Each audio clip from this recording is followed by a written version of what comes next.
Avant qu'on commence, quelqu'un veut peut-être sortir?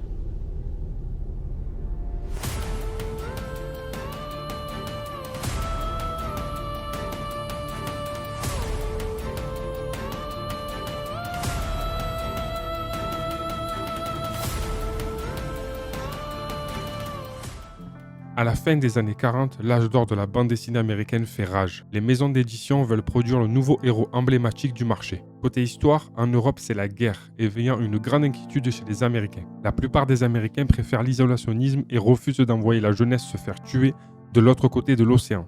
Mais d'autres estiment que l'engagement dans la guerre est un impératif moral. Joe Simon et Jack Kirby travaillent à l'époque pour Timely Comics, qui deviendra par la suite Marvel. Joe Simon invente alors un personnage vêtu des couleurs du drapeau américain, affrontant alors un nazi dans les pages des bandes dessinées afin de montrer à l'Amérique de ce qu'il convient de faire. Muni de son bouclier également aux couleurs de l'Amérique, il s'appelle Captain America. Dans les premiers numéros de Captain America Comics, le bouclier a la forme triangulaire rappelant un écusson. Mais à cause de la ressemblance avec celui d'un héros appelé le Shield, il est rapidement remplacé par un modèle rond dès le deuxième numéro. Au début des années 40, le patriotisme est vivace. Simon et Kirby sont convaincus qu'un héros incarnant ce principe vendrait à grande quantité.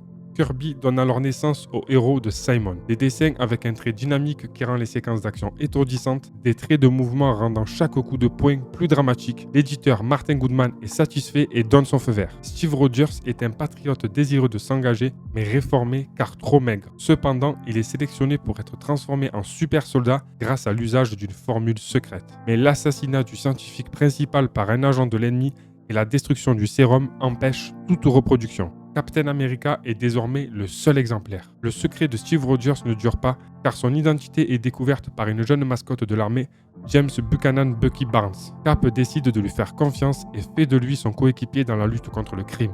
Captain America Comics numéro 1 arrive dans les kiosques en décembre 1940 et devient immédiatement populaire. La célèbre couverture montrant Cap frappant Adolf Hitler au visage, faisant d'un chef d'État du monde réel un méchant de bande dessinée. Cette image mémorable fait vendre 1 million d'exemplaires, mais son message nécessite la controverse et n'est pas apprécié par tout le monde. Avec les États-Unis en guerre et les deux héros de papier participant à l'effort commun, leurs aventures sont lues par les soldats à l'étranger et leurs familles. Captain America prend alors sa place parmi les trois grands timelines, aux côtés de l'androïde Human Torch et de Namor, le Submariner.